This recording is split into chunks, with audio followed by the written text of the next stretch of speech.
What is going on, ladies and gentlemen? Welcome back to the channel. My name is Paul. This is the Leeds Therapy, and I do hope you are doing well. Thank you for stopping by as ever. I really do appreciate it. I probably look a little bit shattered. I am a little bit shattered. It's been a stressful week so far. Those that know. Today, before we get into today, actually, right-hand side, Nice's QR code. Please, nobody's under any obligation. The link will be in the description as well. Scan the QR code or follow the link for me if you could. Please give generously. Nobody's under any obligation, but everybody's really helped support that so far, so I really appreciate that. If you are listening to the audio version of this up here, then please make sure that you're liking, but also follow the either Apple or Spotify version of this podcast. That would be greatly appreciated. And more importantly, make sure you subscribe, your notifications are turned on, commenting, hyping, liking the video, all of that good stuff. That would be fantastically appreciated by me. So, feel like we are just all over the place with a certain thing at this moment in time, and I think everybody knows what I'm talking about. It's this chap.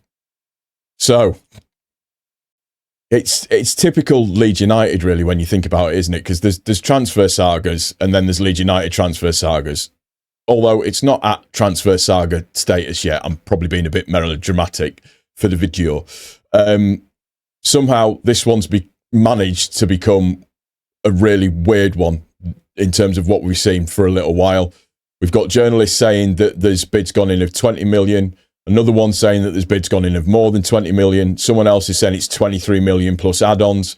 Another insists that that's completely wrong. And then we hear 25 million's been offered, only for another report to claim that Leeds are still miles away from where Southampton's valuation actually is. So we have to ask the question, what's actually going on?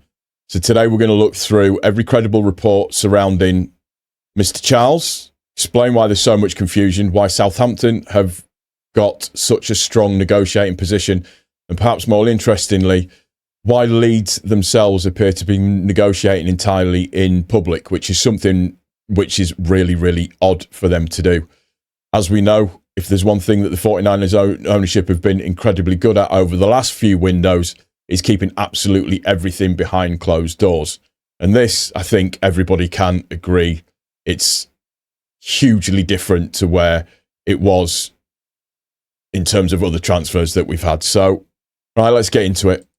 Leeds United are really, really determined, or it seems as though they're really, really determined to get Shea Charles. At just 22 years old, Charles is exactly the sort of player Farker and the recruitment team love. He's young, got a bit of Premier League experience, Championship experience, international football already under his belt, comfortable as a holding midfielder, he's capable at centre-half, can even fill in at right-back if needed, he's aggressive without being reckless, he's excellent in possession, press resistant, and arguably most importantly, he's the sort of player that could anchor Leeds' midfield for the next 5 to 6 years.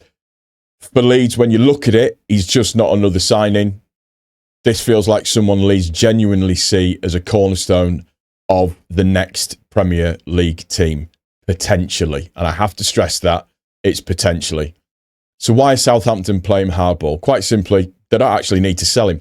Southampton sees Shea Charles as one of their best young assets. You've got to remember they paid Manchester City around 15 million for him just 2 years ago. Manchester City also inserted a 15% sell-on clause, meaning Southampton don't receive the full transfer fee if they sell him. If Leeds pay 20 million, Southampton don't bank 20 million. City will immediately take their percentage. That changes the mathematics considerably. And on top of that, he's young and he's improving. He's already an international and his contract still has several years remaining. Southampton know they're holding a valuable asset. So from their perspective, why should they accept 20 million? If they genuinely believe he's worth 25 million or more, whether the Leeds fans agree or not, it's actually a fairly logical negotiating position. Now, this is where things become a little bit fascinating. Normally, transfers follow a fairly recognisable pattern. One journalist reports a bid, another confirms it, maybe one tweaks the numbers slightly. Eventually, the truth does emerge. This has been anything but normal. So have a quick look at back what's actually happened. Baron Cross has suggested Southampton intend to reject Leeds' latest proposal because it's still below the figures being quoted elsewhere. Jacob Tanswell says Leeds have improved the original 20 million bid, but Southampton insists it's still nowhere near the 20 million plus add-ons figure that's been circulating. Saints Extra echo almost exactly the same message. Ben Jacobs confirms another Leeds bid has gone in, but says there's still a significant gap in valuation. Alex Crook says Leeds remain well short of Southampton's asking price. Zinni Boswell reports negotiations are continuing after Leeds increased their offer. And then Simon Jones reports something almost completely different, claiming Leeds have actually bid 23 million plus add-ons already. Those are not tiny differences, ladies and gents. Those are completely different versions of the same negotiations. So, on the face of it, who's right? The honest answer probably is all of them, at least partially. Football negotiations rarely involve one simple number. There could be guaranteed money, performance bonuses, promotion clauses, international appearance bonuses, Champions League qualification clauses, sell-on percentages, payment schedules, instalments, accounting dates. What one journalist calls a £23 million bid, another may describe as 20 million guaranteed with another 3 million achievable add-ons. Both could technically be correct, but they create completely different headlines. And once social media gets hold of those headlines, confusion spreads incredibly quickly. This is probably the most frustrating part. Nobody really knows where Leeds stand. Have they already reached Southampton's valuation? Are they 5 million away? 3 million away? $500,000 away? Every few hours, it seems another report appears. Another journalist says something slightly different, and everyone starts arguing again. It's become almost impossible to separate genuine information from interpretation. Here's the bit that's really caught my attention more than anything. If we're all being honest and looking back as what history tells us, this isn't how the 49ers usually operate. Think back to the last couple of windows. How many deals appeared from absolutely nowhere?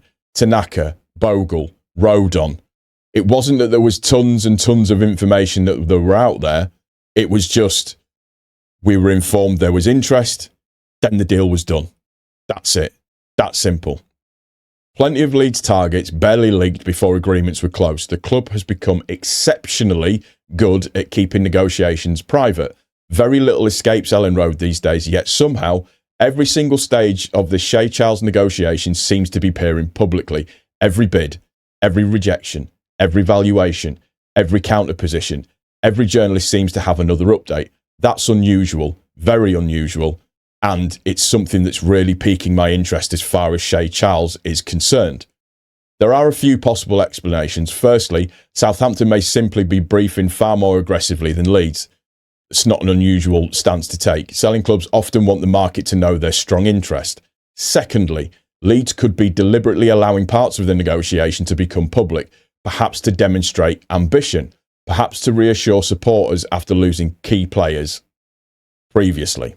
Or perhaps this is simply one of those rare negotiations where multiple agents, intermediaries, and representatives are involved, meaning information leaks from several different places. Whatever the reason, it doesn't feel like the normally airtight operation that we've become accustomed to over the past few seasons with Leeds.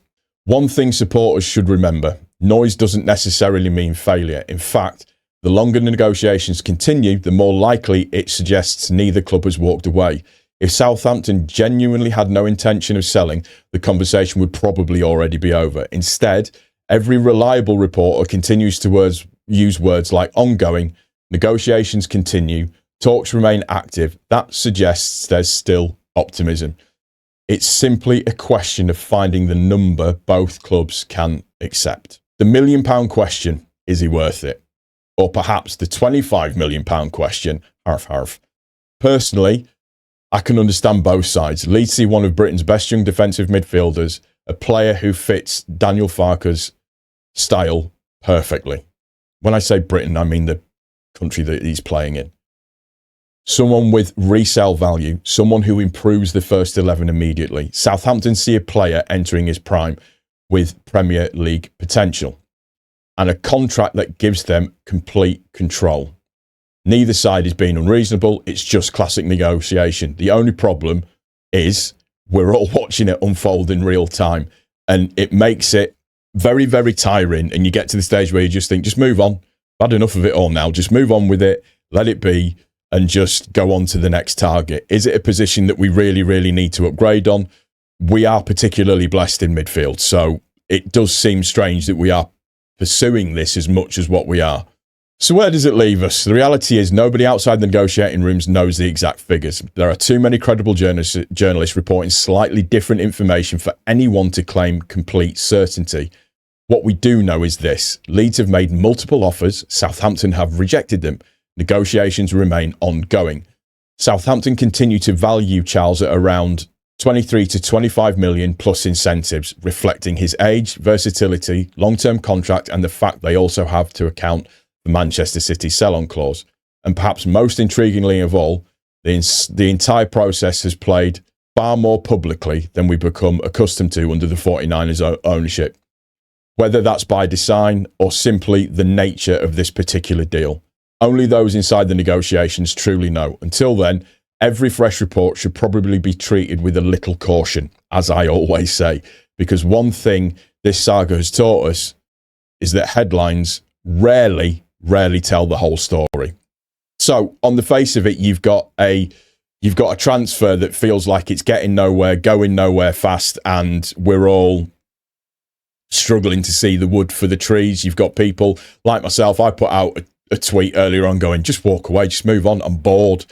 We're all bored with it now because it seems like it's been such a protracted process. But as I said, the negotiation side of things is something that we just have to work with. It's part and parcel of the game. It's where we are. Southampton have a valuation. Leeds probably have a valuation as well. And they're probably trying to meet somewhere in the middle. I would suggest that probably one of the biggest sticking points on this is the 15% sell-on clause that Manchester City inserted into the contract negotiations themselves. So that's probably what's causing most of the issues. Let me know what you think in the comment section down below. Should we just go all out and get the guy, or should we not? I'm like that about it, in all honesty. That's kind of how I feel about it now. I feel like I've kind of had enough, and I'm ready to move on. If I'm being honest, don't get me wrong. I'd love him. I genuinely would love him. I think he would be a good option for us, but I'm bored now. I'm really, really bored. Make sure that you subscribe. Make sure your notifications are turned on. If you've got, like I said, any comments, please leave them in the comment section down below. Like, hype, comment, subscribe, all of the good stuff. Make sure you're liking the audio version of this as well. Take care of each other, guys. Most importantly, take care of yourself. We'll see you on the next one. Thank you, as ever, for stopping by. Genuinely, I do appreciate you all. Cheers.